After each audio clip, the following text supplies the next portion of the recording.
Good morning my dear student. आज हम लोग मशीन डिजाइन का लेक्चर सीरीज सेकंड डिस्कस करेंगे। जैसा कि माय डियर फर्स्ट लेक्चर में हम लोगों ने मशीन डिजाइन क्या होती है इसको जाना था और मशीन डिजाइन का इंट्रोडक्शन हम लोगों ने पढ़ा था, जिसमें हम लोगों ने फैक्टर ऑफ सेफ्टी क्या होता है, अल्टीमेट पॉइंट क्या होता है, यील्ड पॉइंट क्या होता है, इन सारी चीज़ों के बारे में हम लोगों ने डिस्कस किया था। तो आज का लेक्चर डियर हम लोग क्या करेंगे, उसी को आगे बढ़ाएंगे और अपना फैक्टर ऑफ सेफ्टी तो हम लोगों ने पढ़ लिया था। अब हम लोग पढ़ेंगे थ्योरी ऑफ फेल्योर। जैसा कि डियर लास्ट लेक्चर में हम लोगों ने डिस्कस किया था लोड के बारे में। तो लोड हमने आपको बताया था दो टाइप से किसी भी मशीन कंपोनेंट पे अप्लाई होता है। फर्स्ट आपका डियर स्टैटिक लोड होता है और सेकेंड आपका फ्लक्चुएटिंग लोड होता है। स्टैटिक लोड एंड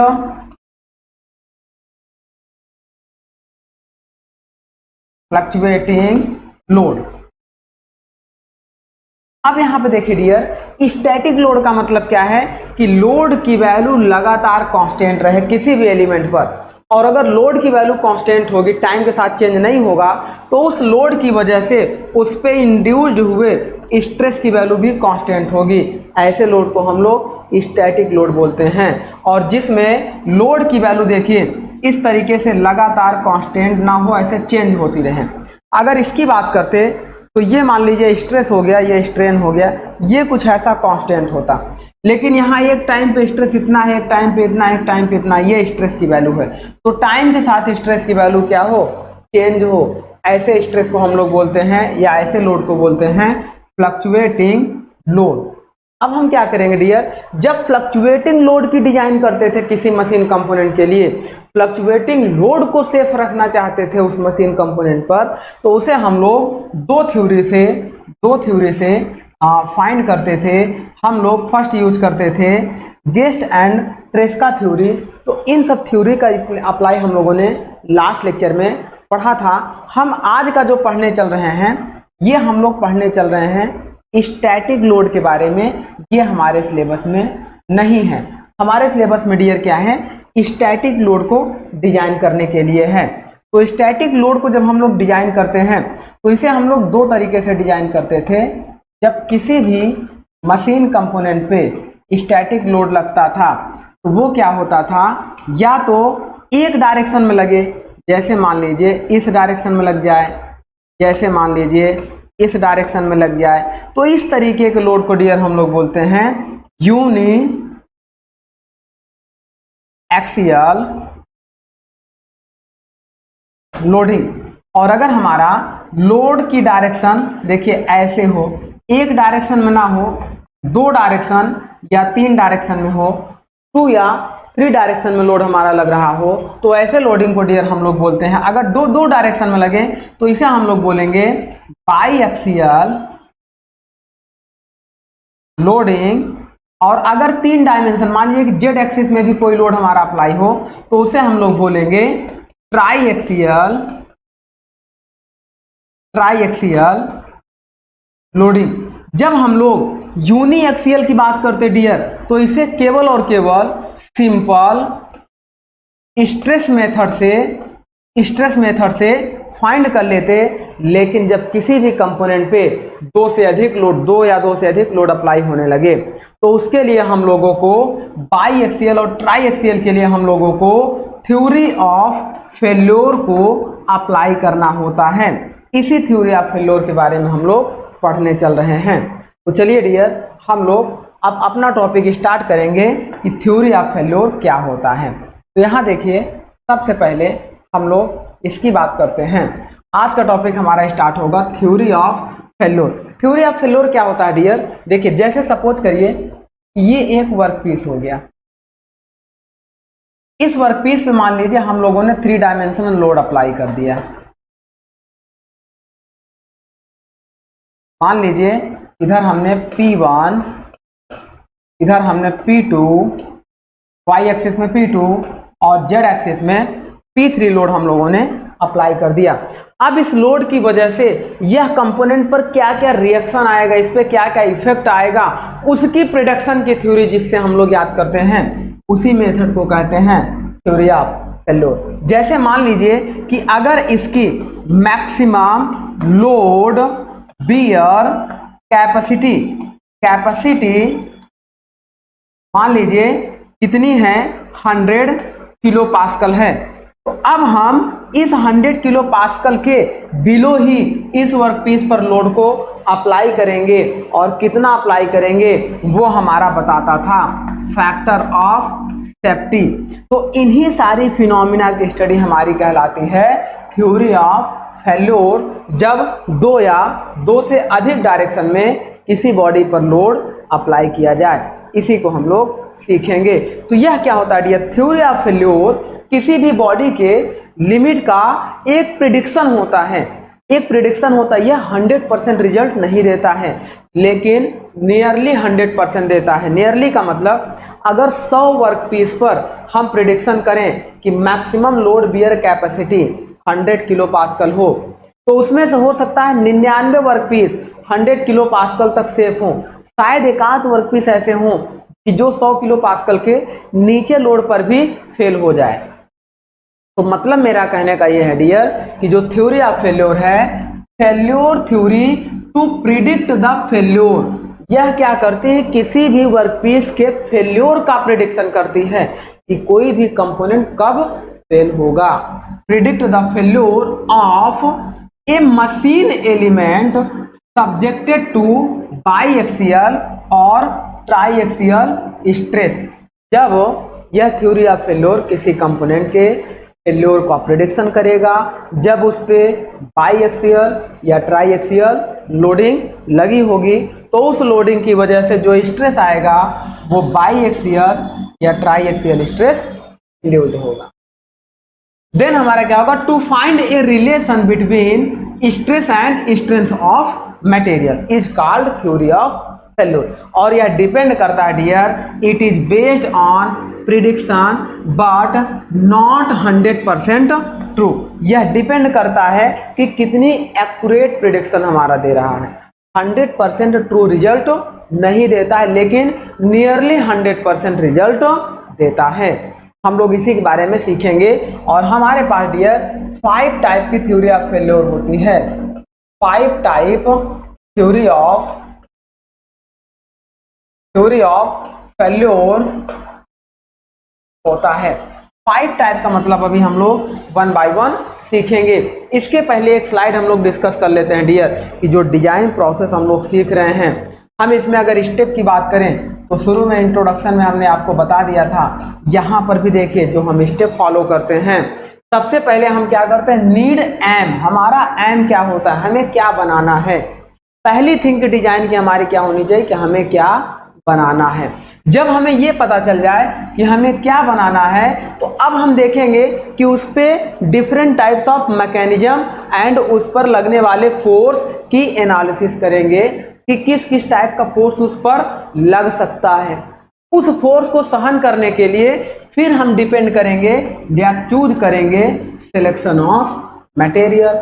देन उसके बाद हम क्या करेंगे डियर, इस मटेरियल को लिया, फिर design of element, size and stress. अब उसका साइज एंड शेप, ये सारी चीजें हम लोग बनाएंगे। देन उसे हम लोग क्या करेंगे, कुछ मॉडिफाइड करना होगा तो मॉडिफिकेशन कर लेंगे, और लास्ट में हम लोग डिटेल्ड ड्राइंग बनाकर एक प्रोडक्ट को प्रोड्यूस करेंगे। यही स्टेप हमारा कहलाता है मशीन डिजाइन प्रोसीजर। ये तो बेसिक इंट्रोडक्शन था। और हम लोग इसमें क्या क्या पढ़ेंगे डियर, इस मशीन डिजाइन में हम लोग अकॉर्डिंग टू सिलेबस देखिए, हम लोग belt, rope and chain drive पढ़ेंगे, threaded joint and power screw, मतलब थ्रेड यानी कि चूड़ियां जो हमारे नट एंड बोल्ट पर बनी होती हैं, इसके बारे में पढ़ेंगे। देन हम लोग रिवेटेड एंड वेल्डेड जॉइंट पढ़ेंगे। देन हम लोग की जॉइंट, शैफ्ट एंड कपलिंग के बारे में पढ़ेंगे। देन हम लोग कॉटर एंड नकल जॉइंट के बारे में पढ़ेंगे। Then gear, bearing, brake and clutch के बारे में पढ़ेंगे। और वन बाय वन इसके ऑब्जेक्टिव को भी हम लोग डिस्कस करेंगे। ऑब्जेक्टिव मतलब एमसीक्यू मतलब मल्टीपल चॉइस क्वेश्चन को भी हम लोग सॉल्व करते चलेंगे साथ में। तो चलिए डियर, ये हमारा था कंटेंट, हम लोग क्या क्या कंटेंट पढ़ने वाले हैं। अब हम स्टार्ट करते हैं अपना थ्योरी ऑफ फेल्योर। हम स्टार्ट करते हैं अपना थ्योरी ऑफ फेल्योर। जैसा कि हमने पहले ही आपको बता दिया कि थ्योरी ऑफ फेल्योर क्या होता है। It is a predict of failure A machine element, और यह 100% रिजल्ट नहीं देगा, नियरली 100% देगा। देन हम लोग आगे बढ़ते हैं, इसके बारे में समझ चुके हैं। अब देखिए हम लोग क्या करते हैं, हमारे पास 5 टाइप की थ्योरी ऑफ फेल्योर होती है। पांचों टाइप का आपका डायग्राम पूछा जा सकता है कि इसका डायग्राम कैसे बनेगा। हो सकता है इसकी इक्वेशन पूछी जा सकती है, या इसके दूसरे नाम भी पूछे जा सकते हैं। हर थ्योरी ऑफ फेल्योर को अलग अलग नामों से जाना जाता है। तो first theory of failure dear हम लोग जो पढ़ने चल रहे हैं, उसका नाम है मैक्सिमम प्रिंसिपल स्ट्रेस थ्योरी, जिसे दूसरे नाम रैंकाइन थ्योरी के नाम से हम लोग जानते हैं। जो फर्स्ट थ्योरी ऑफ फेल्योर हमारी है dear, maximum principal stress theory. अच्छा, इसी को हम कहते हैं मैक्सिमम नॉर्मल स्ट्रेस थ्योरी। चाहे हम इसको प्रिंसिपल स्ट्रेस बोलें, चाहे इसको हम नॉर्मल स्ट्रेस बोलें। और इसका दूसरा नाम जो है डियर, ये वेरी वेरी इंपॉर्टेंट है, इसी थ्योरी को हम लोग रैंकाइन थ्योरी के नाम से जानते हैं। अगर आपसे पूछें व्हाट इज रैंकाइन थ्योरी, तो हमारा यही आंसर होगा, नॉर्मल स्ट्रेस थ्योरी या प्रिंसिपल स्ट्रेस थ्योरी। इसका शॉर्ट नाम हम लोग लिखते हैं तो मैक्सिमम प्रिंसिपल स्ट्रेस थ्योरी, जिसे हम लोग बोलते हैं मैक्सिमम प्रिंसिपल स्ट्रेस थ्योरी, या इसी को हम लोग बोलते हैं maximum normal stress theory, MNST या MPST। हो सकता है कभी आपसे फुल फॉर्म भी पूछा जा सकता है। तो ये 3 क्वेश्चन हमारे यहाँ से बनते हैं। अब ये थ्योरी क्या होती है, इसके बारे में हम लोग समझ लेते हैं। तो ये क्या होता है डियर, किसी वर्कपीस को देखिए, ये थ्योरी हमारी क्या होती है। सपोज करिए कि हम एक एग्जांपल ले लें। अच्छा, इसको एग्जांपल लेने से पहले आपको मैंने बता दिया था कि जब कोई डक्टाइल मटेरियल होगा तो स्ट्रेस ओवर स्ट्रेन डायग्राम पे इस तरीके से ये यहां से फेल हो जाता था। इस पॉइंट पे हमारा जो आता था डियर, ये अल्टीमेट पॉइंट आता था, और इस पॉइंट पे हमारा यील्ड पॉइंट आता था। तो यील्ड पॉइंट पे, ये यील्ड पॉइंट पे स्ट्रेस की वैल्यू कम होती थी, अल्टीमेट पॉइंट पे स्ट्रेस की वैल्यू हमेशा ज़्यादा होगी कोई डक्टाइल मटेरियल होगा तो, और ब्रिटल मटेरियल में भी अल्टीमेट पॉइंट ज़्यादा होता है। ये मैंने आपको बताया था। अगर हम SUT लिखते थे, स्ट्रेंथ ऑफ, देखिए, ultimate strength in tensile is greater than ultimate yield strength in tensile. ये चीज़ आपको थोड़ा सा ध्यान में रखना है। और जब भी डियर अल्टीमेट पॉइंट की बात करेंगे तो अल्टीमेट पॉइंट के जस्ट बाद ब्रिटल मटेरियल कभी भी फेल हो सकता है, और डक्टाइल मटेरियल यील्ड पॉइंट के बाद क्या होता है, अपने शेप को चेंज करने लगता है, मतलब अपने वर्क को फॉलो नहीं करेगा, वर्क को कैपेबल नहीं होगा करने पे, तो इसका मतलब वह फेल हो जाएगा। तो डक्टाइल मटेरियल डियर कहाँ फेल होगा, अपने SYT मतलब यील्ड स्ट्रेंथ पे फेल होगा डक्टाइल मटेरियल। और ब्रिटल मटेरियल कहाँ पे फेल होगा डियर, ब्रिटल मटेरियल हमारा अल्टीमेट स्ट्रेंथ पर फेल होगा। मैक्सिमम अल्टीमेट स्ट्रेंथ होगी ब्रिटल की, और मैक्सिमम यील्ड स्ट्रेंथ होगी डक्टाइल की। ये 2 चीजें आपको याद रखनी है। अब हम कोई भी एक मटेरियल का एग्जांपल लेके चलेंगे समझते हुए। तो सबसे पहले हम क्या लेंगे डियर, एक एग्जांपल लेते हैं। सपोज करिए कि एक हमने वर्कपीस ले लिया। हम थ्योरी पढ़ने चल रहे हैं मैक्सिमम नॉर्मल स्ट्रेस या प्रिंसिपल स्ट्रेस थ्योरी के बारे में। अब यहाँ पे क्या है, एक एग्जांपल हमने ले लिया। सपोज करिए कि ये वर्कपीस, अब इस पे हमने क्या किया कि 3 डायरेक्शन में लोड को लगा दिया। P1, सॉरी यहाँ P1, P2, इसको P2 ले लें, और इसको हम लोग P3। अब यहाँ पे क्या होगा डियर, तीनों डायरेक्शन में जब हमने लोड लगाया तो उस पर स्ट्रेस जनरेट होगा। तो हम क्या करेंगे, सपोज करो कि हमें 100 कंपोनेंट बनाने हैं। अब इस 100 कंपोनेंट की हमें मैक्सिमम स्ट्रेंथ पता हो जाए कि कितना, ये एक कंपोनेंट का साइज तो हमें पता है इस साइज का कंपोनेंट कितना मैक्सिमम लोड को सहन कर सकता है। जो मैक्सिमम लोड सहन कर लेगा वह उसकी अल्टीमेट या यील्ड स्ट्रेंथ होगी। तो हम पहले डक्टाइल मटेरियल का एग्जांपल लेके चल रहे हैं, आपके लिए इजी कर दे रहे हैं। एक डक्टाइल मटेरियल का एग्जांपल लेके चल दे रहे हैं। तो अब हमें इसकी मैक्सिमम स्ट्रेंथ निकालनी है, तो हम क्या निकालेंगे डियर, SYT। हमें SYT अगर पता चल जाए, सभी वर्क पीस का SYT पता चल जाए, तो हम दुकानदार हैं, तो हम जो है कस्टमर को बताएंगे कि भैया ये हमारा वर्क पीस है, ये मैक्सिमम 100 किलो न्यूटन लोड को सहन कर सकता है। आप इस पे 101 या 110 किलो न्यूटन का लोड मत लगाइएगा, नहीं तो यह फेल हो जाएगा। तो कस्टमर क्या करेगा, हमेशा उस वर्क पीस को सेफ यूज करने के लिए 100 किलो न्यूटन से नीचे हमारा लोड अप्लाई करेगा। और कितना नीचे अप्लाई करेगा, by the use of factor of safety. तो ये हमारा है। अब इसमें क्या है डियर, इसकी मैक्सिमम स्ट्रेंथ पता करने के लिए सपोज करो इसे हम लोड लगाते गए, जिस पॉइंट पर यह क्या हो जाए, फेल हो जाए, उसके जस्ट बिफोर जितनी मैक्सिमम स्ट्रेंथ होगी वही कहलाएगी यील्ड स्ट्रेंथ, क्योंकि डक्टाइल मटेरियल लिया है। अब अगर इस तरीके से 100 के 100 कंपोनेंट की अगर स्ट्रेंथ निकालनी हो तो सभी को एक बार ब्रेक करना होगा, और ब्रेक होने के जस्ट पहले जितना मैक्सिमम स्ट्रेंथ वह सहन किया है वही उसकी क्या कहलाएगी, यील्ड स्ट्रेंथ। तो इस तरह से क्या होगा कि कोई हमारा 100% लॉस हो जाएगा। हम सभी प्रोडक्ट को तोड़कर हर बार उसकी स्ट्रेंथ पता करेंगे तो हमारा लॉस हो जाएगा, हमारे लिए कोई फायदा नहीं होगा। इस कमी को दूर करने के लिए डियर हमने क्या किया कि अगर 100 वर्क पीस हमने लिया, 100 कंपोनेंट लिया और इनका साइज मान लीजिए सेम है, तो हम क्या करेंगे, एक या दो कंपोनेंट के 1 और 2 कंपोनेंट को हम लोग सेलेक्ट करेंगे और सेलेक्ट करके इस पर मैक्सिमम लोड अप्लाई करेंगे। उस मैक्सिमम लोड जहां पर वह फेल होगा, उस मैक्सिमम लोड पर हम क्या निकाल लेंगे, SYT। अब हम समझ रहे हैं डियर कि यह मैक्सिमम स्ट्रेंथ एक वर्क पीस की मिल गई, एक या दो वर्क पीस की, और जब सभी मटेरियल का वर्क पीस का साइज सेम है तो हम कह सकते हैं कि बाकी के जो बचे हुए 98 या 99 वर्क पीस हैं उनकी भी स्ट्रेंथ लगभग इसके बराबर होगी। तो इस तरीके से हम किसी एक वर्क पीस, एक या दो वर्क पीस को सिलेक्ट करके रैंडमली उसकी मैक्सिमम स्ट्रेंथ निकाल लेते हैं, और उस वर्क पीस को जिस पर हम लोग क्या कर रहे हैं, लोड लेकर वर्क पीस पर स्ट्रेंथ निकाल रहे हैं, उसी को बोलते हैं स्पेसिमेन। तो इसको हम लोग एक या दो वर्क पीस जो सेलेक्ट किए हैं इसको हम बोलते हैं स्पेसिमेन। अब आइए हम लोग अपनी थ्योरी की बात कर रहे हैं। मैक्सिमम, देखिए मैक्सिमम प्रिंसिपल स्ट्रेस थ्योरी या maximum normal stress theory dear ये कहती है, ये इसको हटाते हैं,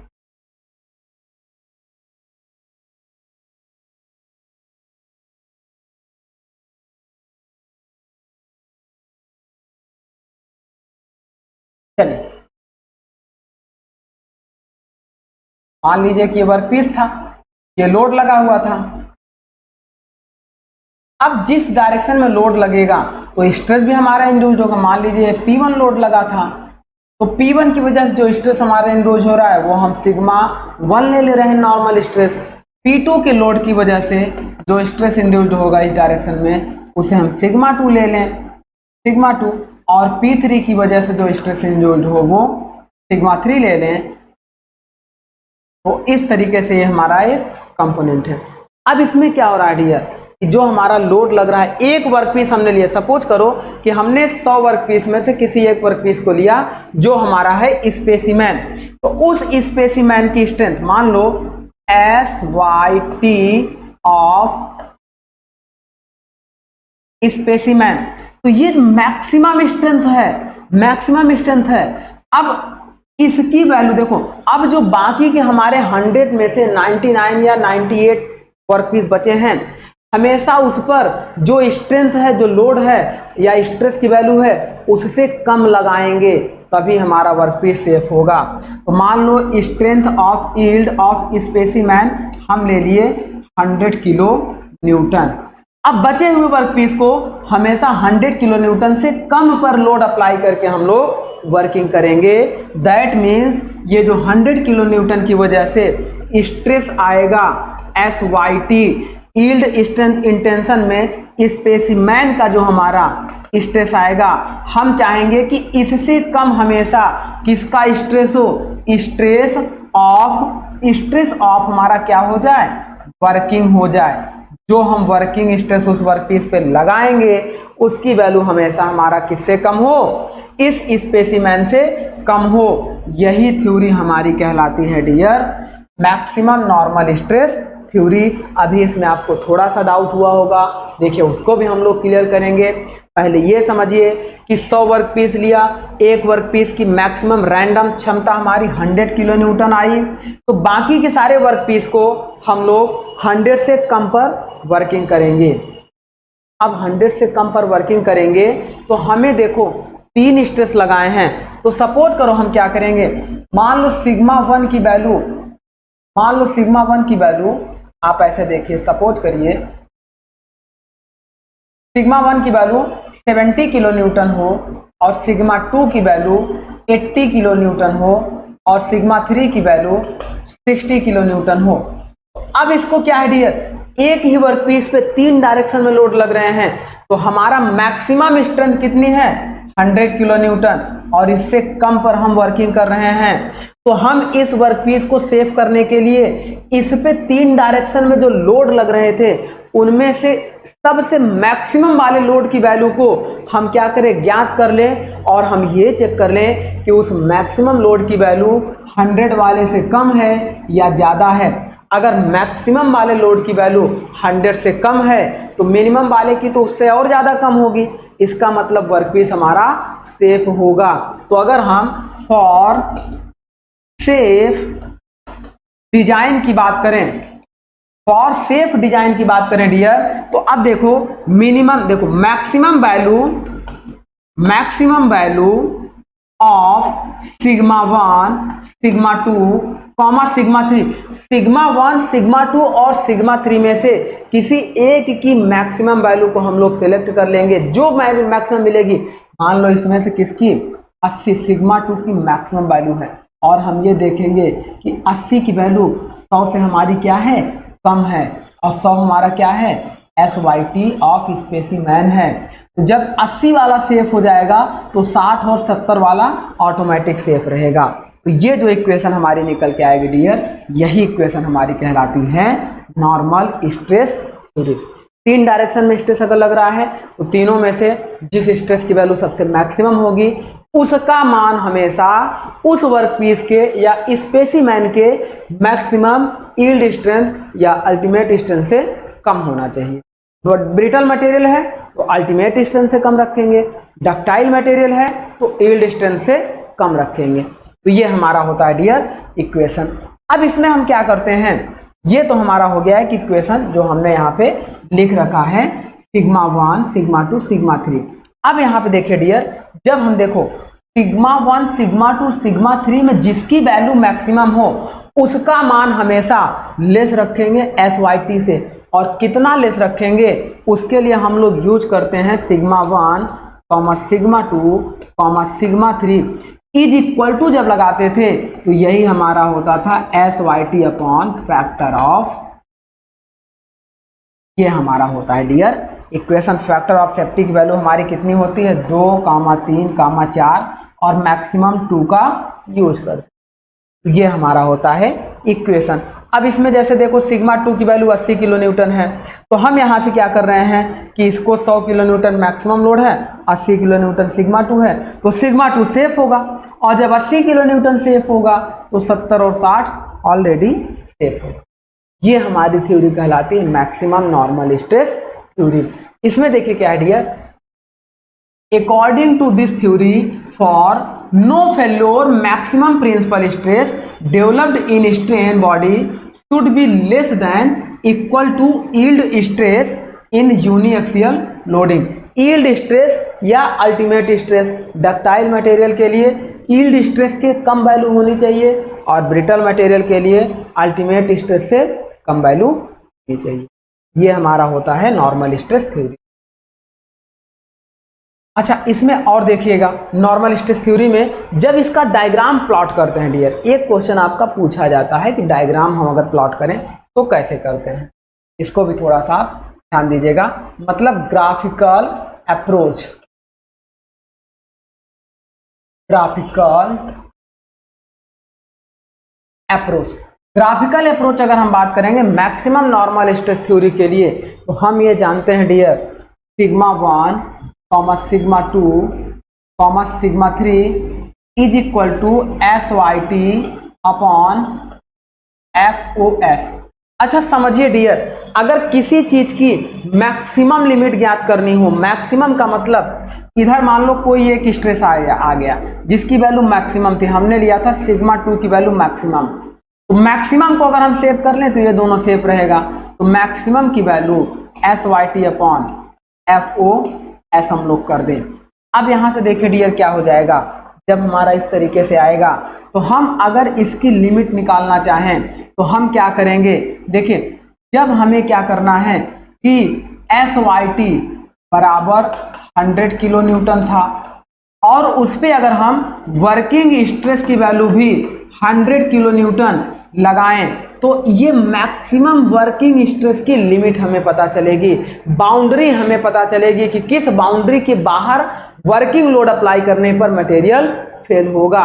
और यह कंडीशन तभी होगी डियर जब हम फैक्टर ऑफ सेफ्टी की वैल्यू 1 रखेंगे। 1 रखने पर यहाँ अगर 1 रख देंगे तो एस वाई टी बराबर सिग्मा 2 के हो जाएगा, तो हमें क्या मिलेगा, बाउंड्री मिलेगी,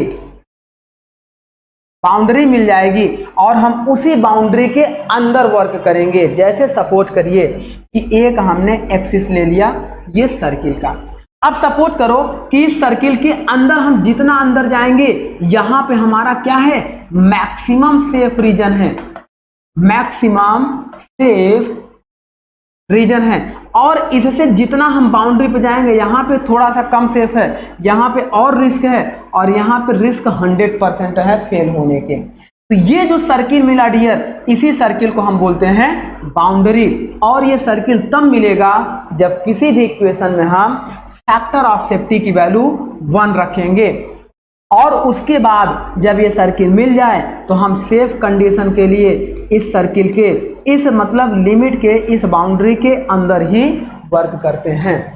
आइए यही ग्राफिकल अप्रोच हम लोग बनाने चल रहे हैं, किसके लिए, अपना इस थ्योरी के लिए। यहाँ देखिए बाउंड्री जब हम लोग बनाएंगे डियर, देखिए जब बाउंड्री हम लोग बनाएंगे तो हम लोग क्या करते हैं, सबसे पहले एक इस तरीके से लाइन खींच लेते हैं, और ये हमारा एक्स एक्सिस होता है, ये वाई एक्सिस होता है। हमेशा हम ग्राफिकल अप्रोच 2D में सेलेक्ट करते हैं, 3D में सेलेक्ट नहीं कर पाते हैं। ग्राफ हम लोग 2 डायमेंशन में ही बना पाते हैं। जब 2 डायमेंशन में बनाएंगे तो हम लोग मान लो एक्स एक्सिस हो गया, नेगेटिव एक्स एक्सिस हो गया, वाई एक्सिस हो गया, और ये नेगेटिव वाई एक्सिस हो गया। एक्स एक्सिस में मान लेते हैं सिग्मा 1 स्ट्रेस इंड्यूस्ड हो रहा है, और इधर माइनस सिग्मा 1 हो रहा है, इधर प्लस सिग्मा 2 हो रहा है, और इधर माइनस सिग्मा 2 हो रहा है। इसका मतलब देखो सिग्मा 3 की वैल्यू हम अगर 0 ले लें इन इक्वेशन में, if sigma 3 is equal to 0, तो हमारा क्या हो जाए, सिग्मा 2 और सिग्मा 1 के बीच हमारा ग्राफ बन जाएगा। सिग्मा 1 को 0 ले लेंगे तो सिग्मा 2 सिग्मा 3 के बीच हमारा ग्राफ बन जाएगा। सिग्मा 2 को 0 ले लेंगे तो सिग्मा 1 और सिग्मा 3 के बीच ग्राफ बन जाएगा। किसी एक स्टेज को हम 0 ले लेंगे तो हमारा एक ग्राफ बन जाएगा। अब इस ग्राफ को बनाने के लिए हमारे पास ये इक्वेशन, इस इक्वेशन में अगर हमें मैक्सिमम बाउंड्री कंडीशन फाइंड करना है तो फैक्टर ऑफ सेफ्टी की वैल्यू कितना रख दें, 1 रख दें। जब फैक्टर ऑफ सेफ्टी की वैल्यू हम 1 रख देंगे तो इन तीनों स्ट्रेस में देखो सिग्मा 3 की वैल्यू हमने 0 ले ली क्योंकि हमें ग्राफ बनाना है, तो sigma 1 and sigma 2 is equal to S Y T हो जाएगा। तब हमारा आएगा S Y T is equal to, क्योंकि फैक्टर ऑफ सेफ्टी की वैल्यू 1 रख दिया तो ये हो जाएगा सिग्मा 1 या सिग्मा 2। अब यहां से देखो डियर, सिग्मा 1 की वैल्यू निकालेंगे तो सिग्मा 1 बराबर एस वाई टी, सिग्मा 2 की वैल्यू निकालेंगे तो सिग्मा 2 बराबर एस वाई टी, और यह हमारी कैसी इक्वेशन मिलेगी, एक स्ट्रेट लाइन इक्वेशन होती है, सरल रेखा समीकरण हमारा यही होता है। स्ट्रेट लाइन इक्वेशन हमारी y बराबर mx प्लस सी होता है, जो हम लोग पढ़ते हैं y is equal to mx plus C. तो ये हमारा क्या है, y हो गया, और यहाँ पे मान लो ये हो गया m का मतलब एक कांस्टेंट होता है यहाँ पे, m एक देखो यहाँ m की जगह 1 है, 1 एक कांस्टेंट है, और ये x है, प्लस सी इधर हम कांस्टेंट मानते हैं। y is equal to mx plus C एक स्ट्रेट लाइन का इक्वेशन हो। अब यहाँ पे इस इक्वेशन में एक बार हम क्या करेंगे डियर, देखो ऐसे देखिए, हमारे पास सपोज करिए sigma 1 comma sigma 2 is equal to S Y T ये मिल रहा है। अब हम एक बार क्या करेंगे, सिग्मा 1 को मैक्सिमम लेंगे। जब सिग्मा 1 को मैक्सिमम लेंगे तो sigma 1 is equal to S Y T आएगा, टेंशन में आएगा। अगर कंप्रेशन में लेंगे तो सिग्मा 1 बराबर माइनस एस वाई टी आएगा, एस वाई सी आएगा। भाई टेंसाइल में प्लस हम ले रहे हैं, कंप्रेसिव में माइनस ले रहे हैं। सेकेंड बात कर रहे हैं, अगर हम सिग्मा 2 को मैक्सिमम ले लें, सिग्मा 2 को मैक्सिमम ले लें तो ये हमारा हो जाएगा dear sigma 2 is equal to S Y T. अब एक बार ये टेंसाइल में हो गया, कंप्रेसिव के लिए क्या हो जाएगा, sigma 2 is equal to minus S Y T. ये हमारा क्या है, एक वैल्यू निकलेगी, एक वैल्यू हमारी निकलेगी, और इस वैल्यू को हम लोग प्लॉट पे अपने ग्राफ पे पुट कर देंगे। देखो यह एक स्ट्रेट लाइन की इक्वेशन है। तो मान लो सिग्मा 1 एक बार प्लस में कहीं यहाँ तक आएगा, सिग्मा 1 की वैल्यू हो सकता है 0 0 कोऑर्डिनेट से प्लस में कहीं यहाँ तक आ जाए, फिर सिग्मा 1 की वैल्यू माइनस में कहीं यहाँ तक आ जाए, और हम ये जान रहे हैं कि यह एक स्ट्रेट लाइन इक्वेशन है। तो सिग्मा 1 पे हम लोग क्या करेंगे डियर, एक यहाँ पर स्ट्रेट लाइन ड्रॉ करेंगे, सिग्मा 1 माइनस में भी एक स्ट्रेट लाइन ड्रॉ करेंगे। अब इसी तरह सिग्मा 2 जब मैक्सिमम लेंगे तो उसकी जो एस वाई टी आएगी, कुछ तो इसकी वैल्यू आएगी डियर मैक्सिमम, जो लिमिट आएगी, बाउंड्री जो हमें मिलेगी, कुछ तो इसकी वैल्यू आएगी पॉजिटिव में और कुछ वैल्यू आएगी नेगेटिव में। तो पॉजिटिव में मान लीजिए कि समथिंग इतनी वैल्यू आ जाए और नेगेटिव में इतनी वैल्यू आ जाए, और सिग्मा 2 भी एक स्ट्रेट लाइन इक्वेशन है, तो यहाँ से स्ट्रेट लाइन चला गया। सिग्मा 2 माइनस में भी एक स्ट्रेट लाइन इक्वेशन है। अब यहाँ से क्या हुआ डियर, यहाँ से आप देखिए ये जो हमें मिला एक बाउंड्री, देखिए एक बाउंड्री यहाँ से ये तैयार हो गई थी, और यही बाउंड्री हमारी क्या हो गई, जब फैक्टर ऑफ सेफ्टी हमने कितना ले लिया, 1 ले लिया, तब ये मैक्सिमम बाउंड्री हमें मिल गई सिग्मा 1 और सिग्मा 2 की।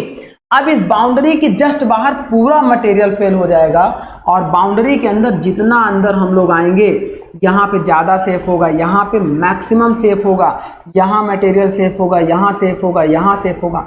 इस बाउंड्री के अंदर कहीं पर भी हम लोग रहेंगे तो हमारा मटेरियल सेफ होगा।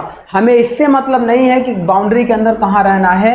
जब कभी भी डियर अगर आपका ग्राफ पूछेगा मैक्सिमम प्रिंसिपल स्ट्रेस थ्योरी या रैंकाइन थ्योरी का, तो ग्राफ आप देखिए इस तरीके से बनेगा, हमेशा देखिएगा इस तरीके से आपका जो ग्राफ बनेगा, ये ग्राफ आपका कहलाता है मैक्सिमम नॉर्मल स्ट्रेस थ्योरी का ग्राफ। 4 ऑप्शन देगा, 4 में एक ऑप्शन सेलेक्ट करने के लिए।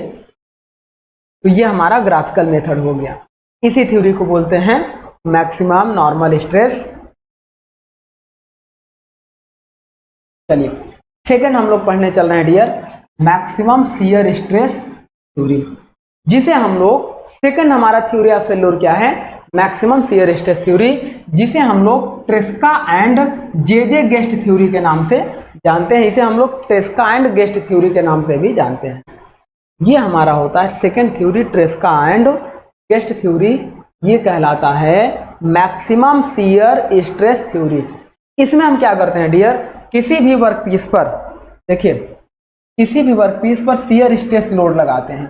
मान लीजिए इस डायरेक्शन में हमने टाउ लगा दिया, यहाँ पे हमने टाउ लगा दिया, ये टाउ लगा दिया, ये टाउ लगा दिया। अब ये जो शियर स्ट्रेस लग रहा है, इसके वजह से मान लीजिए ये टाउ 1 हो गया, टाउ 2 हो गया, इसकी वजह से जो हमारे उस बॉडी की मैक्सिमम स्ट्रेंथ मिलेगी, उसी को हम लोग बोलते हैं मैक्सिमम शियर स्ट्रेस थ्योरी। जो मैक्सिमम शियर लोड को सहन करे जहां तक, उस शियर लोड के बाद जब फेल हो, वही थ्योरी कहलाती है maximum shear stress theory. That means according to this theory for no failure maximum shear stress, किसी भी वर्कपीस में उस शियर स्ट्रेस की मैक्सिमम वैल्यू को ज्ञात कर लेंगे जिसके ऊपर जाने पर लोड लगाने पर फेल हो मटेरियल, लेकिन उसके नीचे हमारा मटेरियल सेफ रहेगा।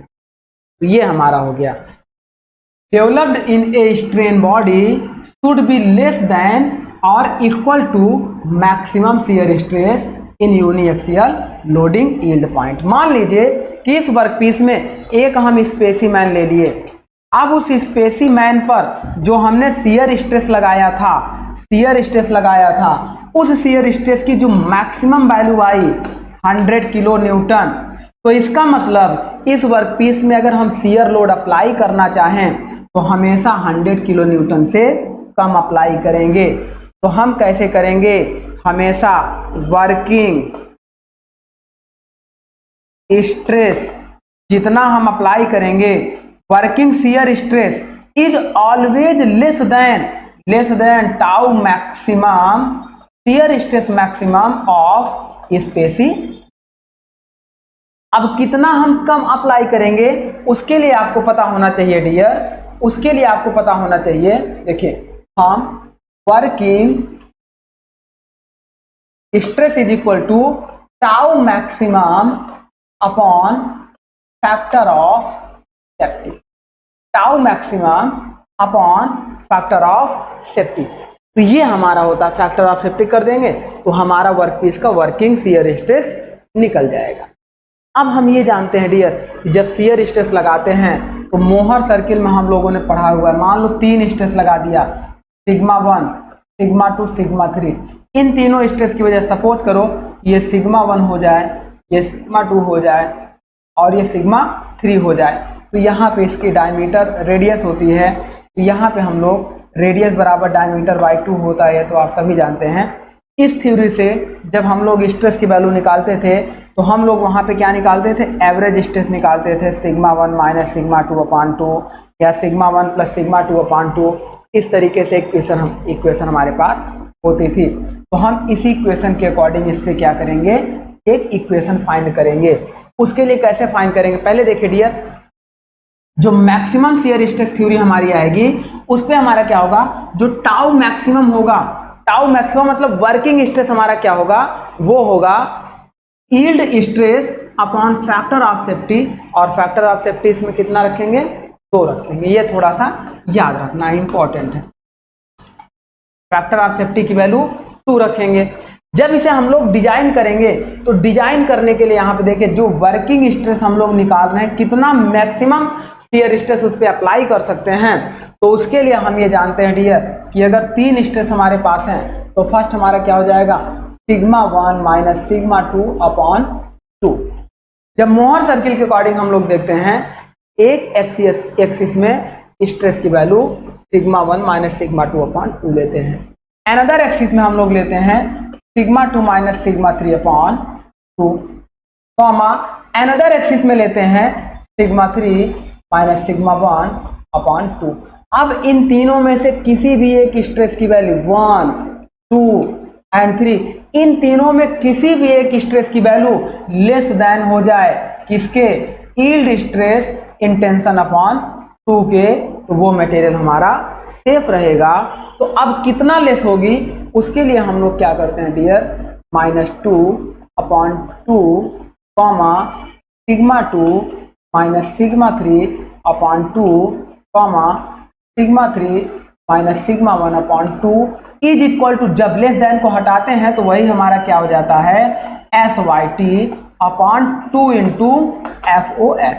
ये ध्यान देना आप लोग डियर कि जब हम सिग्मा 1 नॉर्मल स्ट्रेस के लिए सिग्मा 1, सिग्मा 2 और सिग्मा 3, सिग्मा 1, सिग्मा 2 और सिग्मा 3 निकालते थे तो इज इक्वल टू होता था SYT/FOS।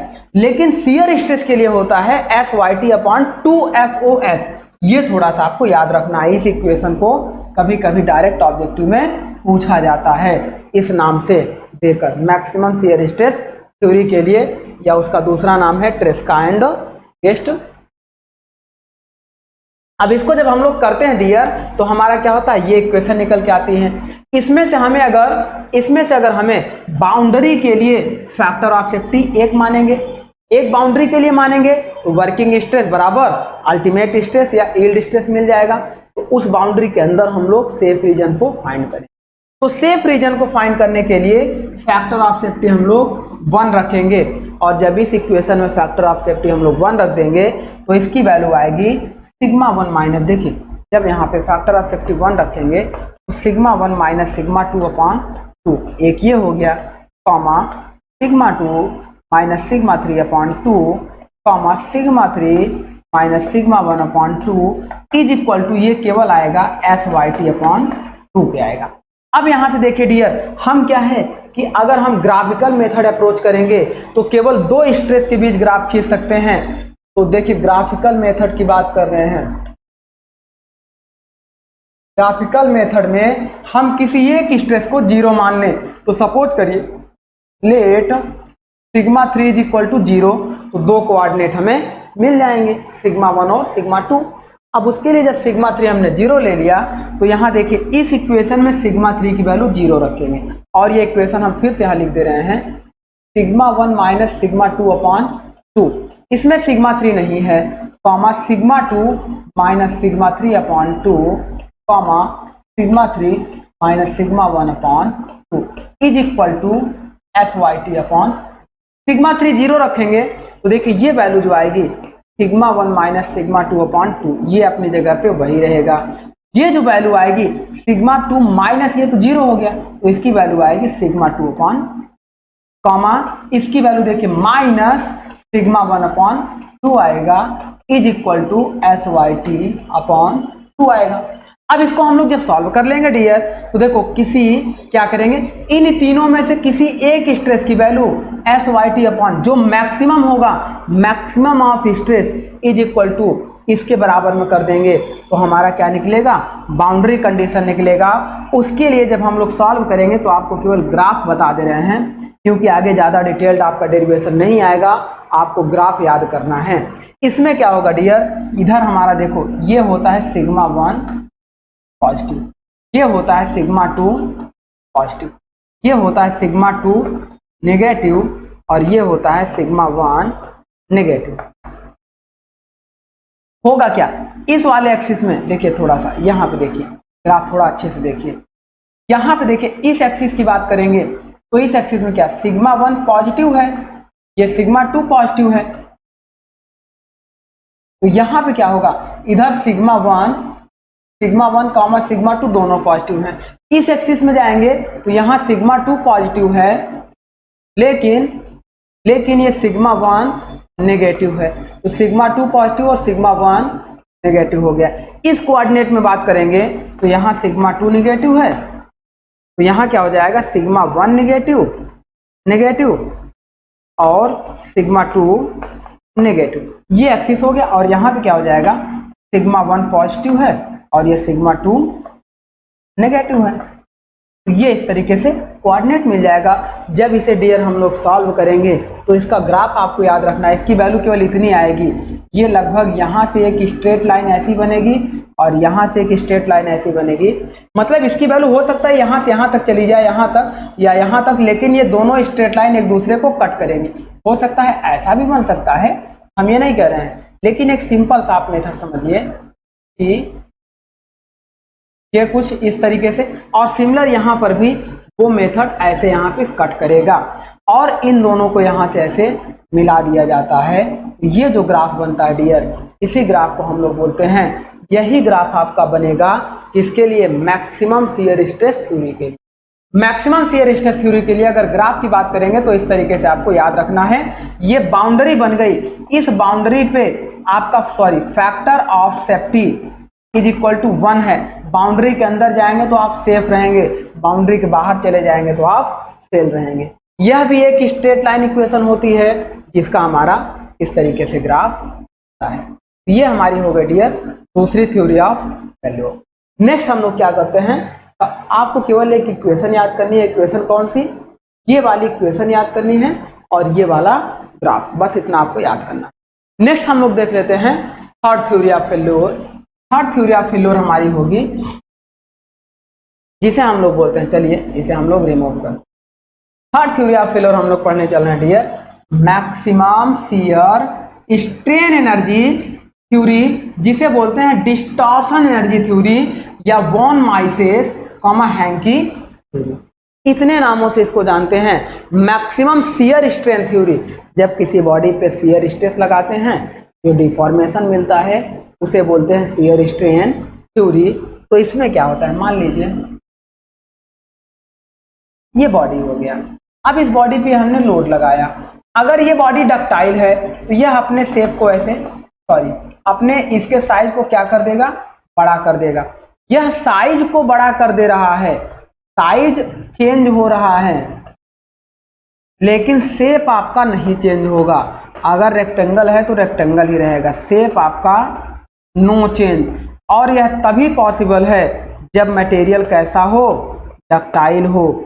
इस वजह से इसके अंदर ये जो इतना डिफॉर्मेशन आया है, इसके अंदर जो स्ट्रेन एनर्जी स्टोर हुई है, स्ट्रेन एनर्जी स्टोर हुई है, उसे हम लोग बोल रहे हैं, देखो इसमें क्या चेंज हो रहा है, चेंज इन शेप हो रहा है। तो हम अगर 3D की बात करें, 3D की बात करें और हर डायमेंशन में इसमें क्या हो जाए, डिफॉर्मेशन हमारा इस तरीके से मिले। ये लोड हमने लगा दिया, इस डायरेक्शन में ये लोड लगा दिया, तो तीनों डायरेक्शन में इसका वॉल्यूम बढ़ जाएगा। वो जो वॉल्यूम का चेंजिंग आएगा, शेप कांस्टेंट रहेगा, वॉल्यूम का जो चेंजिंग आएगा उसे हम लोग लिख दें energy change in shape, shape हमारा। अभी हम आगे बढ़ते हैं, दूसरे की बात करते हैं, फिर और समझ में आएगा। मान लो ये ब्रिटल मटेरियल, डक्टाइल तो अपने शेप को बढ़ाएगा, लेकिन ब्रिटल में जब हम लोग लोड लगाएंगे तो ये क्या होगा डियर, यहाँ से कहीं से भी क्रैक करके इसको तोड़ देगा। उस मैक्सिमम अल्टीमेट पॉइंट के ऊपर लोड लगाने पर इसे तोड़ देगा। जब ये ब्रेक कर देगा तो जिस वजह से ब्रेक करेगा उस पर जो मैक्सिमम एनर्जी स्टोर होगी वो हमारी क्या होगी, इसके शेप को देखें, टूटने के बाद इसका शेप चेंज होता है,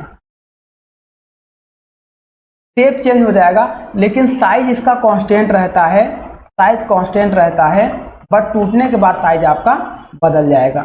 ये हमारा होता है ब्रिटल मटेरियल अपने शेप को चेंज करता है और डक्टाइल मटेरियल अपने साइज को चेंज करता है।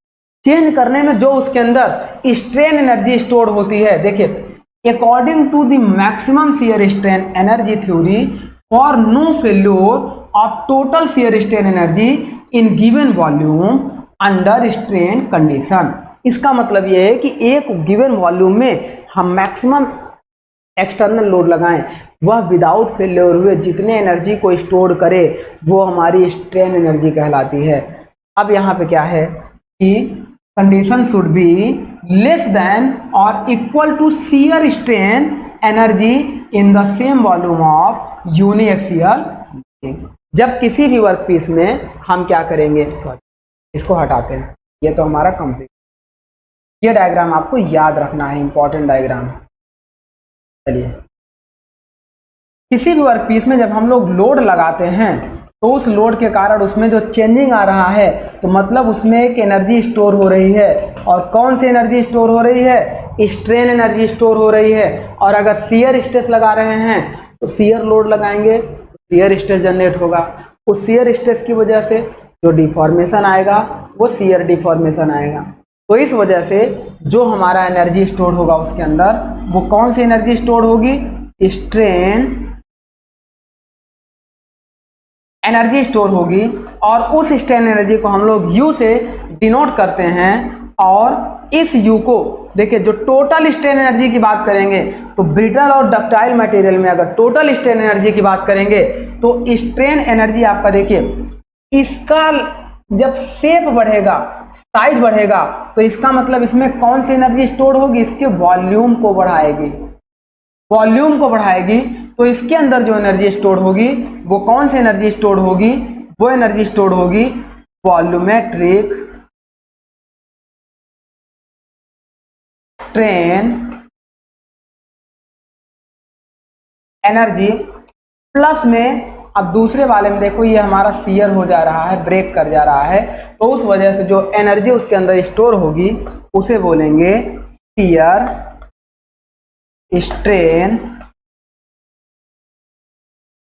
एनर्जी। इसका मतलब टोटल स्ट्रेन एनर्जी बराबर डियर U, देखिए total strain energy is equal to, ये हमारा होगा U strain energy of volumetric plus strain energy of shear.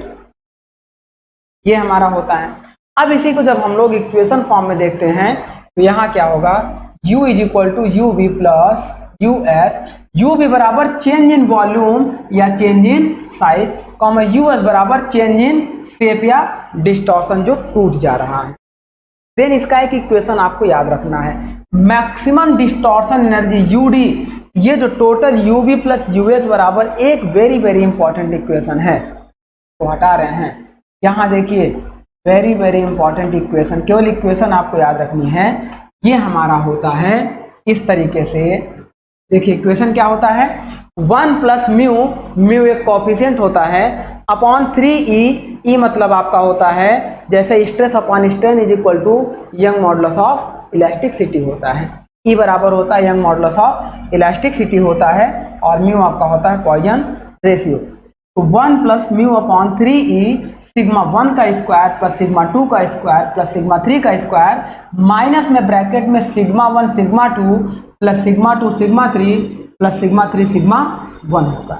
तो ये फार्मूला आपका होता है मैक्सिमम डिस्टॉर्शन एनर्जी का। अब किसी भी वर्क पीस को जो मैक्सिमम डिस्टॉर्शन एनर्जी के ऊपर अगर फेल हो रहा है तो हम हमेशा उस डिस्टॉर्शन एनर्जी से नीचे वर्क पीस को वर्क कराएंगे। अगर वर्किंग डिस्टॉर्शन एनर्जी की बात करेंगे डियर, तो हम क्या करेंगे, S Y T upon factor of safety का होल स्क्वायर करते हैं। ये एक इम्पॉर्टेंट है, इसको याद रखना, क्योंकि जब हम लोग नॉर्मल स्ट्रेस के लिए बात करते थे तो वहां पे हमारा होता था S Y T upon F O S. जब शियर स्ट्रेस के लिए हम लोग बात करते थे तो वहां होता था S Y T upon 2FOS, यही की पॉइंट आता है। और जब हम लोग इसके लिए बात करेंगे तो ये होगा S Y T upon FOS का होल स्क्वायर होता है।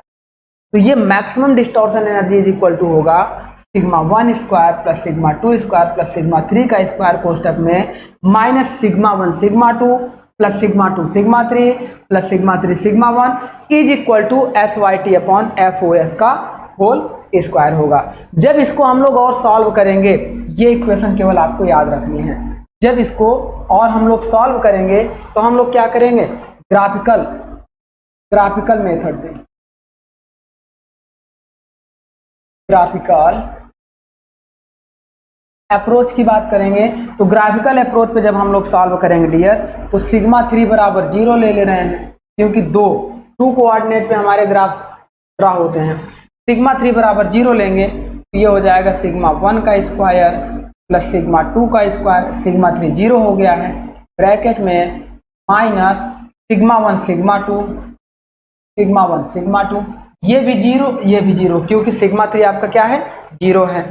तो ये हमारा हो गया is equal to SYT upon FOS का होल स्क्वायर। जब इसको हम लोग देखेंगे डियर, तो यह हमारा क्या होता है, यह एक इलिप्स इक्वेशन दिखाई देती है, इलिप्स इक्वेशन दिखाई देती है। इलिप्स मतलब दीर्घवृत्त इक्वेशन दिखाई देती है। और दीर्घवृत्त हमारा कैसा बनता है, केवल आपको ग्राफ याद रखना है। यहाँ हो सकता है सिग्मा 1 पॉजिटिव यहाँ तक आए, सिग्मा 1 निगेटिव यहाँ तक आए, सिग्मा 2 निगेटिव पॉजिटिव यहाँ तक आए, सिग्मा 2 यहाँ। जब दीर्घवृत्त हम लोग बनाते हैं डियर, तो कुछ इस तरीके का बनाते हैं, ये लिमिट। ये अलग बात है कि जब हम लोग सॉल्व करें तो हो सकता है सिग्मा 1 यहाँ के बजाय यहाँ आए, तो दीर्घवृत्त यहाँ से बनेगा, लेकिन ये बनेगा एक इलिप्स। तो इस तरह से जब आपका तीनों में से डायग्राम की अगर बात करेगा, तो पहला डायग्राम रेक्टेंगल बनेगा, दूसरा डायग्राम रेक्टेंगल से थोड़ा सा चेंज बनेगा, जो मैंने आपको बताया वो कैसा चेंज बनेगा, वो कुछ ऐसा बनेगा, दूसरा डायग्राम ऐसा बनेगा। ये इस तरीके से भी बन सकता है, इसको भी याद रखेंगे। ये हो सकता है नेगेटिव अगर इधर बन जाए और इधर बन जाए, तो ये इधर से ऐसे भी बन सकता है, लेकिन बनेगा इसी शेप का। ये हमारा होता है शियर स्ट्रेस के लिए। तो ये हमारा हो गया इलिप्स। अब नेक्स्ट हम बात करेंगे fourth theory, maximum strain energy theory. Maximum strain energy, अभी हम शियर स्ट्रेन एनर्जी की बात कर रहे थे जब शियर फोर्स लगा रहे थे, और मैक्सिमम स्ट्रेन एनर्जी की बात करेंगे तो एनर्जी स्टोर्ड। देखिए अगर हम बात करें इस ग्राफ की, मान लो यहाँ पर इलास्टिक लिमिट है, इस पर एक परपेंडिकुलर लाइन ड्रॉ कर दें, तो इसके अंदर इसके अंदर area under curve is called energy stored before up to elastic limit is called, हमारा क्या होता है, स्ट्रेन एनर्जी। जहां पर हम मान लो यहाँ पे अगर हमें मैक्सिमम स्ट्रेन एनर्जी निकालनी है तो यहाँ पे हम क्या करेंगे, इस पॉइंट पे इतने स्ट्रेस पे, सपोज करो यहाँ पे स्ट्रेस की वैल्यू सिग्मा 1 है, यहाँ सिग्मा 2 है। सिग्मा 1 पे मैक्सिमम स्ट्रेन एनर्जी की बात करेंगे तो यहाँ से एरिया अंडर कर्व निकालेंगे, सिग्मा 2 पे निकालना होगा तो ये एरिया अंडर कर्व हो जाएगा, तो इसी को बोलते हैं स्ट्रेन। अब आइए बात करते हैं इस स्ट्रेन एनर्जी में, देखिए इसे दूसरे नाम हिग्स थ्योरी के नाम से, मैक्सिमम स्ट्रेन एनर्जी थ्योरी, इसका शॉर्टकट नाम होता है MSET। अब इसकी बात करेंगे डियर, तो ये इसे हिग्स थ्योरी के नाम से जानते हैं। Energy stored due to strain, strain मतलब विकृति के कारण किसी भी मटेरियल में जितनी मैक्सिमम एनर्जी स्टोर हो सकती है at any point, calculate the strain energy the area under curve of stress strain diagram. Stress strain curve और मैक्सिमम स्ट्रेन एनर्जी होती है डियर, ये होती है U is equal to half stress into epsilon के बराबर में होती है, where epsilon is equal to होता है स्ट्रेस अपॉन स्ट्रेन। तो ये हमारा होता है maximum strain energy U is equal to half sigma into epsilon के होगा। अब यहाँ पे देखते हैं डियर, इसके आगे थोड़ा सा ग्राफ की बात करते हैं। Area under curve is equal to strain energy per unit volume के होता है। दोनों की यूनिट अगर आप निकालेंगे तो लगभग सेम है, एग्जैक्टली सेम है। एरिया अंडर कर्व ये जितना आता है इज इक्वल टू जितना इसमें एनर्जी स्टोर हो रही है पर यूनिट वॉल्यूम के इज इक्वल टू आती है। देन कैसे इसको निकालते हैं, इक्वेशन ये याद रखना है आपको, ये वाली इक्वेशन, केवल जो जो इंपॉर्टेंट है वही आपको हम बता रहे हैं, बस इतना आपको याद रखना है, यहीं से क्वेश्चन पुट अप किया है। जैसे देखिए सिग्मा 1 का स्क्वायर प्लस सिग्मा 2 का स्क्वायर प्लस सिग्मा 3 का square minus 2 mu sigma 1 sigma 2 sigma 2 sigma 3 sigma 3 sigma 1 is equal to SYT upon FOS का होल स्क्वायर। पिछले वाले में भी SYT अपॉन FOS का होल स्क्वायर था। अब इसे अगर हम इज इक्वल टू होता है यंग मॉडुलस ऑफ इलास्टिसिटी होता है। अब अगर हम इसमें ग्राफ ड्रा करना चाहें, ग्राफिकल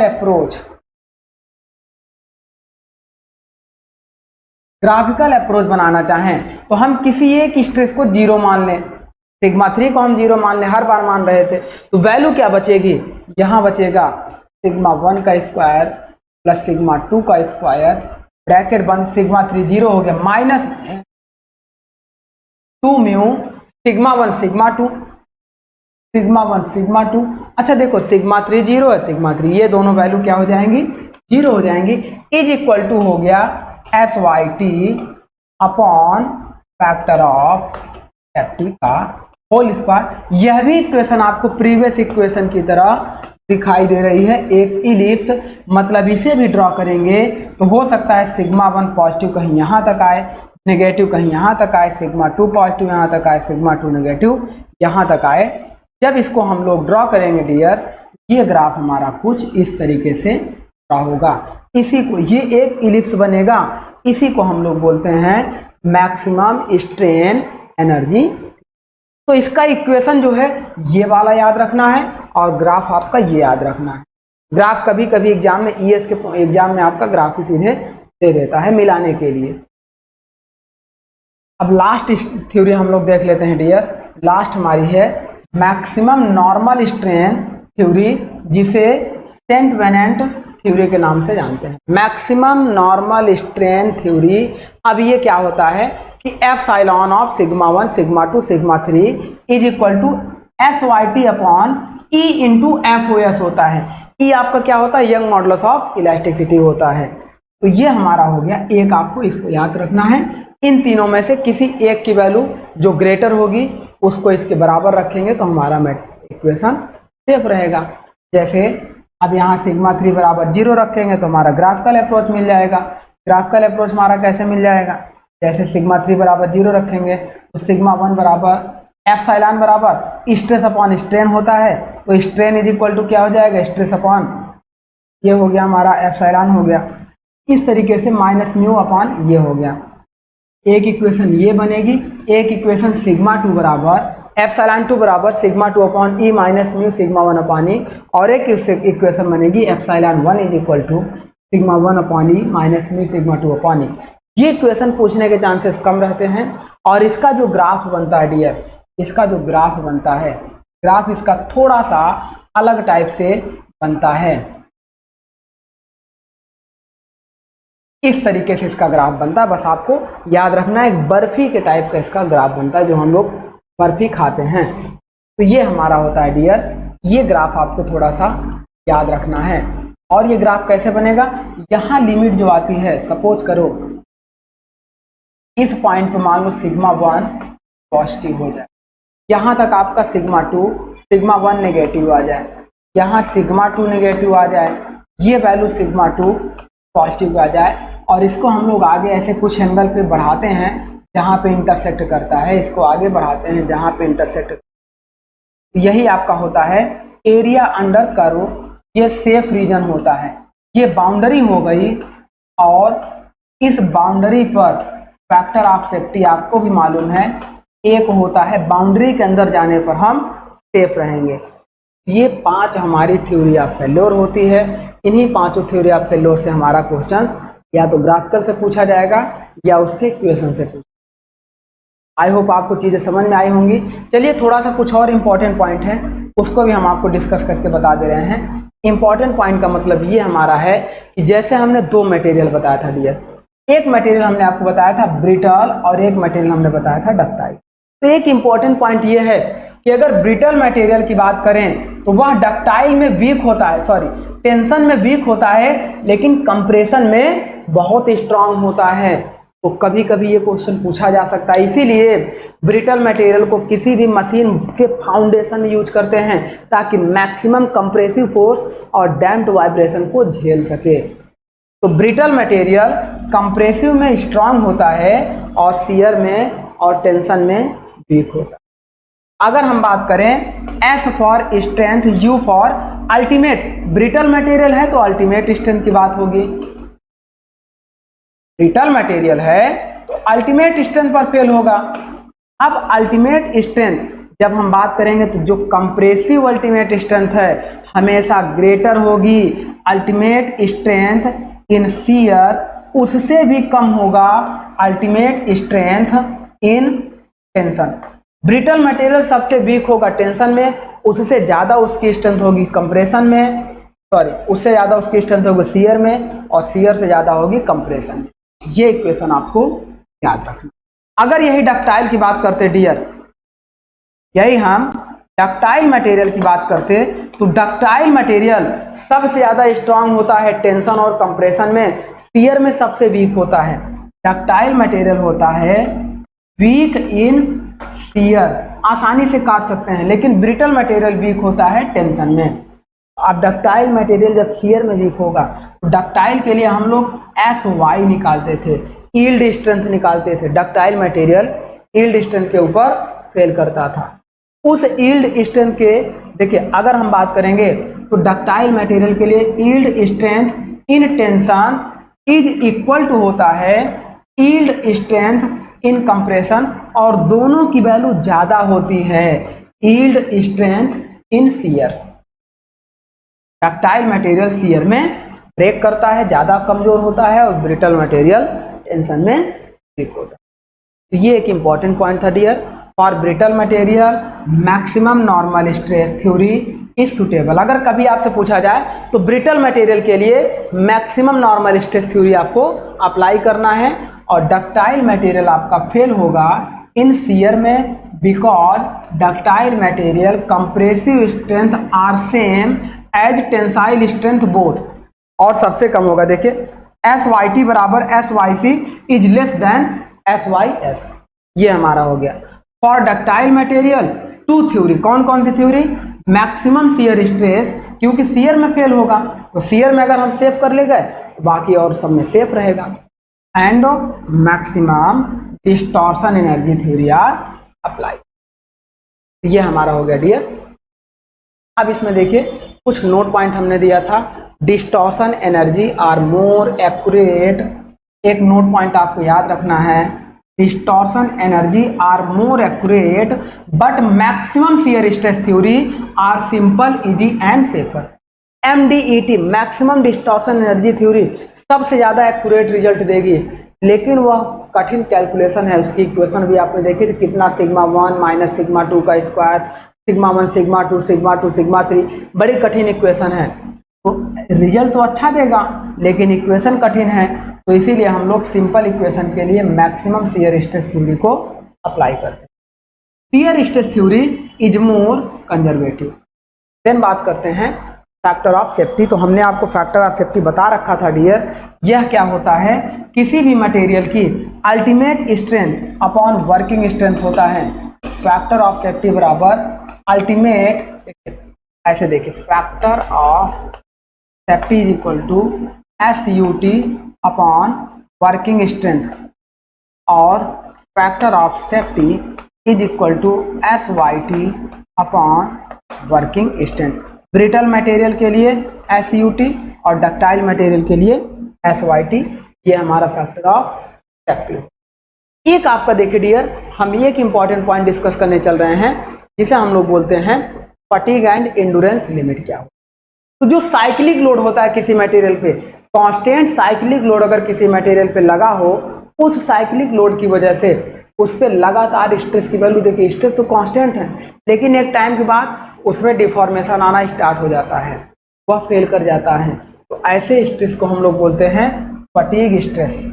उसे जानने के लिए हमें उस मटेरियल की फटीग स्ट्रेंथ निकालनी होती है, उसकी लाइफ साइकिल निकालनी होती है, और life cycle 10 to the power 6 होती है। बस इससे यही क्वेश्चन आपका कभी कभी पूछा जा सकता है कि फटीग स्ट्रेंथ की लाइफ साइकिल कितनी होगी, 10 to the power 6 million revolution. अगर कोई वर्क पीस 10 लाख, देखिए 10 to the power 6 million revolution rotate कर गया विदाउट फेल हुए, तो हम ये कहेंगे कि वह वर्क पीस हमारा क्या है, सेफ है। तो यही हमारी कहलाती है मैक्सिमम उस वर्क पीस की फटीग या इंड्योरेंस। इसको थोड़ा देख लेते हैं। When a material is subjected to repeated stress, किसी मटेरियल में बार बार स्ट्रेस की वैल्यू रिपीट कर रही है, it falls a stress below the yield point stress, वह यील्ड पॉइंट से कम स्ट्रेस पर क्या हो जाता है, स्ट्रेस की वैल्यू कम हो जाती है। So type of failure of material is known as fatigue. मान लो कि कोई मटेरियल की SYT 100 किलो न्यूटन है, लेकिन लगातार उस पर हम 90 किलो न्यूटन का लोड बहुत दिनों तक अप्लाई किए हुए हैं, तो एक समय के बाद वह मटेरियल 90 किलो न्यूटन पर ही फेल हो जाए, मतलब इसकी वर्किंग स्ट्रेंथ क्या, इसकी SYT क्या हो जाए, घट जाए। तो इसी स्ट्रेंथ को या इसी फेल्योर को बोलते हैं फटीग। द एंड्योरेंस और fatigue limit is defined at the maximum value of completely reversed bending stress which is polished standard specimen can withstand without failure for infinite number of cycle like that 10 to the power 6 million revolution। इसकी हमारी life cycle. Next इसका देखिएगा, ये endurance limit of the material depend upon many factors such as surface finish पे depend करता है endurance limit, size factor पे depend करता है, लोड फैक्टर पे, इतने सारे फैक्टर पे हमारा डिपेंड करता है। And it may be noted that for mirror polished material the surface finish factor is. तो ये हमारे कुछ इसके फैक्टर होते हैं, एग्जाम से रिलेटेड एग्जाम इंपॉर्टेंट कम होते हैं। कुछ इसके फैक्टर दिए गए हैं, स्टील के लिए एंड्योरेंस लिमिट कितना होगा, कास्ट स्टील के लिए कितना होगा, फॉर कास्ट आयरन के लिए कितना होगा, नॉन फेरस के लिए। इससे क्वेश्चंस आपके बनेंगे नहीं, संभावनाएं कम रहती है या फिर ना के बराबर रहती है। इसी तरीके से यहाँ पे और देखिए, when a component is subjected to fatigue loading the endurance limit is criteria for failure. जब किसी भी कंपोनेंट पे अगर हम फटीग लोड अप्लाई करते हैं लगातार, तो वहां पर हम लोग एंडुरेंस लिमिट उसको ज्ञात करते हैं, और एंडुरेंस लिमिट क्या होगी, 10⁶ मिलियन रिवोल्यूशन होती है। Therefore the factor of safety should be based on endurance limit. तब उस पर जो फैक्टर ऑफ सेफ्टी हम निकालेंगे वो SYT से नहीं निकालेंगे, SYT अपॉन वर्किंग स्ट्रेस नहीं निकालेंगे, SYT से नीचे जो उसकी एंडुरेंस लिमिट आएगी उस एंडुरेंस लिमिट से उसकी फैक्टर ऑफ सेफ्टी हम लोग फाइंड करेंगे, which is defined as the ratio of endurance limit to the working stress. Very very important point आपका आ जाएगा, जब आपके लिए फटीग एंड एंडुरेंस लिमिट पर वर्किंग करना हो तो उस समय factor of safety is equal to SYT की जगह हमारा क्या हो जाएगा, एंडुरेंस लिमिट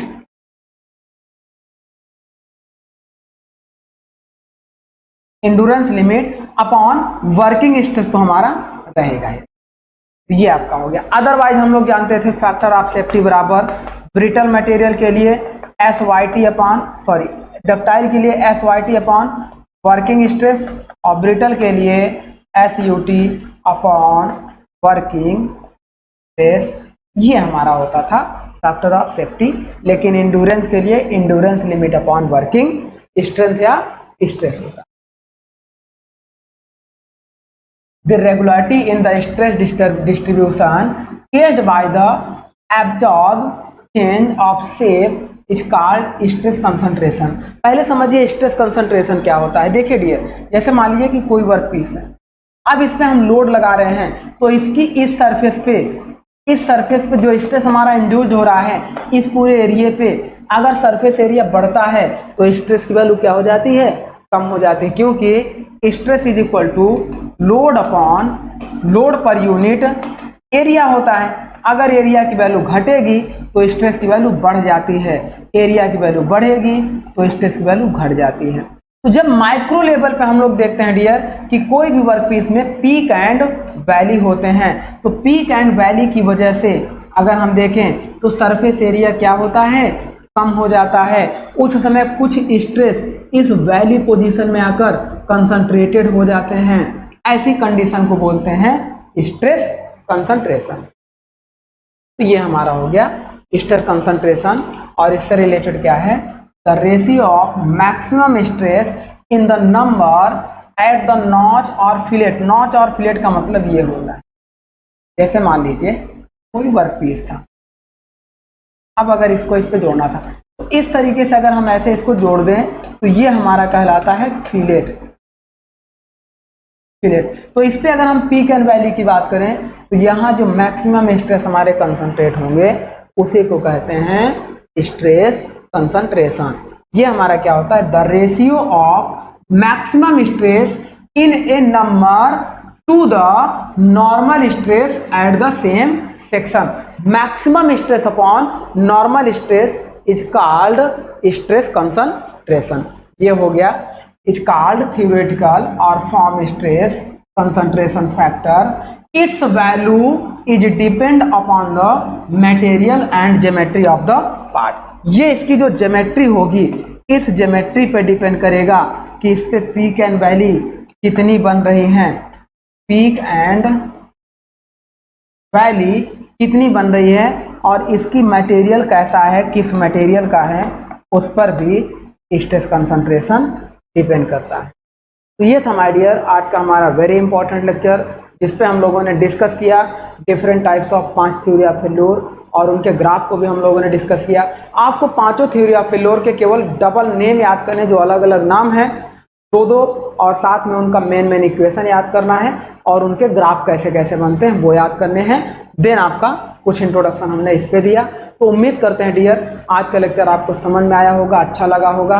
अब हम नेक्स्ट लेक्चर में डियर क्या करेंगे, हम स्टार्ट करेंगे belt, rope and chain drive के बारे में। अगला लेक्चर हमारा चलेगा belt drive, rope drive and chain drive के बारे में। तो चलिए माय डियर आज का टॉपिक हम लोग यहीं पे स्टॉप करते हैं, फिर नेक्स्ट लेक्चर में इस टॉपिक को स्टार्ट करेंगे। Thank you my dear.